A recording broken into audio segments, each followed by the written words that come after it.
No no no అతనికి చాలా కాన్ఫిడెంట్గా ఉన్నాడు. యాక్చువల్గా దాన్ని ఓవర్ కాన్ఫిడెన్స్ అంటారు. యాక్చువల్గా మేము అతనికి గెటింగ్ అప్ అనే ఒక సైట్ ఉంది, గెటింగ్ అప్ అనే యాప్ ఉంది. దాంట్లో ఈ హోస్టింగ్ సైట్ సంబంధించి మేము మన సైబర్ ఇన్స్పెక్టర్ ఒకసారి మెయిల్ పెట్టడం జరిగింది, ఎవరిది అని చెప్పేసి. ఈ ఒక మెయిల్ పెట్టి తప్పితే మెయిల్కి అతనే ఆన్సర్ ఇచ్చాడు. అసలు నాకు అప్పటి వరకు ఇతను ఐబొమ్మ అతను రవి అని బ్యాక్గ్రౌండ్లో అప్పటి కూడా తెలియదు.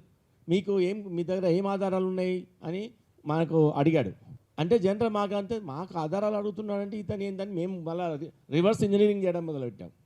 జనరల్గా మీకేం ఆధారాలు ఉన్నాయని అడుగుతున్నానంటే డౌట్ వచ్చింది మాకు. అక్కడ నుంచి మళ్ళీ స్టార్ట్ అయింది.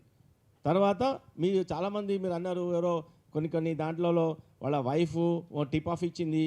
అబ్సల్యూట్లీ 100 కాదు మిలియన్ టైమ్స్ ఈజ్ రాంగ్. ఈ మొన్నటి వరకు కూడా అసలు అట్లాంటి వాళ్ళ వైఫ్ కానీ వాళ్ళకి సంబంధించిన వాళ్ళు కానీ ఎవ్వరు కానీ కాంటాక్ట్లో లేరు మనకు. అది వేరే రకంగా వచ్చింది. మేము 1 month నుంచి అతను ఇచ్చిన ఛాలెంజ్ని అనాలిసిస్ చేసుకుంటూ, అసలు అతను దొరుకుతాడని మనకు గ్యారంటీ కూడా లేకుండే అప్పుడు. నిజానికి అయితే అనాలిసిస్ చేసుకుంటూ అలా లీడింగ్ క్వశ్చన్స్ని లీడింగ్ ఒక డేటాని చేసుకుంటూ పోతే ఒక పర్సన్ మనకు ఫైండ్ అవుట్ అయ్యాడు. అతని నంబర్ ఫైండ్ అవుట్ అయింది. ఆ నంబర్ ఫైండ్ అవుట్ అయిన CDR తెలుసు కదా, మీతో అంతా చేసుకుంటూ పోతే లాస్ట్కు ఇతను ఫైండ్ అవుట్ అయ్యాడు. నేను వాళ్ళ భార్య గురించి మనకైతే మేము విచారణ కానీ ఇట్లా కానీ చేయలేదు.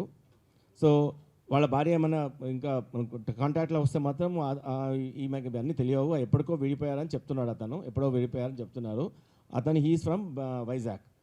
ప్రీవియస్ కేసు అయితే ఇప్పటివరకు లేవు ఇక్కడ.